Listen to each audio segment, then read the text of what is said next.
Hello বন্ধুরা, কেমন আছো? আমি তো ভালো আছি। তো আজকে তো আমার বাড়ির মধ্যে বড়ি পারতেছে মা। তোমরা বড়ি টড়ি খাইবা নাকি আর কার খাইবা একটু বড়ি আছে জানাই প্লিজ। হ্যালো বন্ধুরা, কেমন আছো? আমি তো ভালো আছি। আবার নতুন একটা ভিডিওতে ওয়েলকাম। তো কথাটা হইলো, আজকে আমার গাছের বড়িগুলি পেকে গেছে। তো মা এদিকে বড়িগুলি বাড়ি থেকে পারছে, কারণ সবাই বলছে যে বড়িগুলি দেওয়ার জন্য কিছু কিছু করে। তো আমরা বলছি ঠিক আছে, আজকে বড়ি নিয়ে যাও।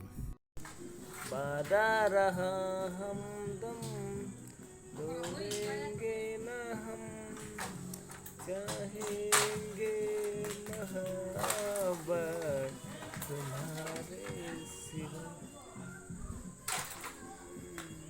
আর কথাটা হলো, যাদের বাড়িতে বড়ি গাছ আছে, মানে কি কম বড়ি খাওয়ার থেকে বড়িগুলি যে গাছে ধরে ওইগুলি মানে দেখতে খুবই সুন্দর লাগে। তো যাই হোক, অনেকদিন ধরে বড়িটি মানে পেকে গেছে। তো এদিকে আমি আর আমার মা মিলে বড়িগুলি সবটি বালতি দিয়ে নিতেছি। তো মোটামুটি নাই 40-50 কেজি বড়ি টোটাল গাছে আসছে। তো 2-3 দিন মিলে আমি আর আমার মা এগুলি পারছি। তো মায়ের সাথে মাকে একটু হেল্প করলাম। তো যাই হোক, তো সবাই বড়িগুলো দিব আমাদের যারা যারা আছে বাড়ির আশেপাশে। তো তারই উদ্দেশ্যে আজকে একটা ভিডিও বানালাম আর কি। তো যাই হোক, আজকে মিনি ব্লগটা এতটুকুই। তো থ্যাংক ইউ ফর ওয়াচিং।